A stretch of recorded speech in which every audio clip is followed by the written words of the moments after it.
Alors, Jean-Seb, la Franche-Comté, la Bourgogne-Franche-Comté. Eh oui, parce sûr. que c'est vrai que c'est un peu le mariage de la carpe et du lapin, la Bourgogne et la Franche-Comté. Et la carpe, c'est la Bourgogne ? Non, mais les différences sont grandes, on pourrait dire qu'elles sont complémentaires. En attendant, quand on parle agriculture, aujourd'hui en chiffres, ça donne ça. C'est la 5e région française en ce qui concerne la surface boisée, la Bourgogne-Franche-Comté.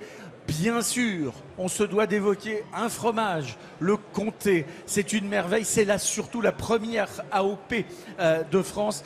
Il y a le vignoble, 30 000 hectares. Et évidemment, si on parle vignoble, on pense à la Bourgogne, dont les climats ont été inscrits au patrimoine mondial de l'humanité de l'UNESCO. Mais on pense aussi au vignoble franc-comtois avec le vin jaune et le fameux Château Chalon. Château Chalon, qui est un vin jaune. Hein. Oui, qui est Rappelons-le, le vin jaune, c'est une méthode. Château Chalon, c'est une appellation. Voilà.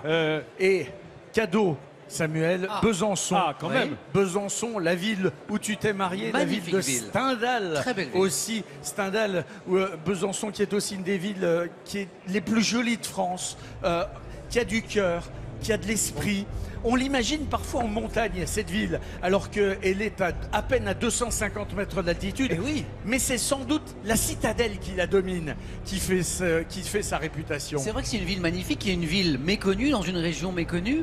Et souvent, j'en parle aux gens là-bas, ils me disent, mais c'est fou que votre région si belle soit aussi méconnue. Et on me dit, oh, n'en parlez pas trop, hein, ça nous fera du monde. Mais blague à part, c'est magnifique. Et les gens, ils sont chaleureux, ils sont sympathiques. Et en même temps que mon épouse, j'ai rencontré une ville et une région dont je suis tombé aussi amoureux. Et c'est vrai que l'histoire transpire de tous les murs de Besançon, parce que l'histoire là-bas, elle est riche. On évoque les Habsbourg, on évoque Marguerite d'Autriche, Charles Quint, évidemment, qui en avait fait son poste avancé. Et c'est la ville de Victor Hugo aussi. Et la ville de Victor Hugo, absolument. Et c'est vrai que... Et Pasteur, hein, les amis, pas loin, en Franche-Comté. Oui, un peu plus loin, un peu plus bas. plus loin, du côté de Dole.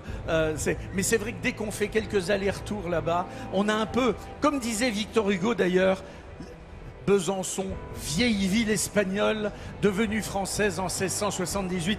Et quand on la regarde comme ça du haut, c'est exactement ça. On voit qu'on est sur les hauteurs. Là, on court beaucoup dans la région parce que c'est une belle région pour courir. Il y a une course à pied, un trail qui s'appelle le Trail des Forts. Parce que sur les hauteurs de Besançon, il y a plein d'anciens forts. Et il y a une course à pied chaque année qui réunit tous ces forts. C'est magnifique. C'est superbe.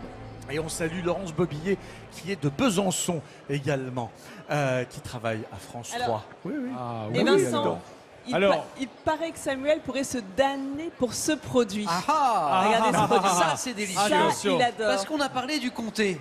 Mais ça, c'est la concoyote. La concoyote. La concoyote délicieux, c'est un fromage qui est assez liquide et qui a cette particularité d'abord d'être délicieux, mais aussi d'être très maigre. On est entre 2 et 5% de matière grasse, je crois. Oui, parce qu'en fait, c'est un fromage de recuite, le meuton, ce qu'on appelle le meuton, qu'on fait fondre. Cela dit, on y met du beurre. Oui. Mais au final, sur une bonne salade, une salade verte avec un peu de lardon. Ou sur du pain grillé. Quand on est gourmand comme moi, mais qu'on aime bien le sport aussi, eh bien, c'est pas mal ça. C'est pas mal.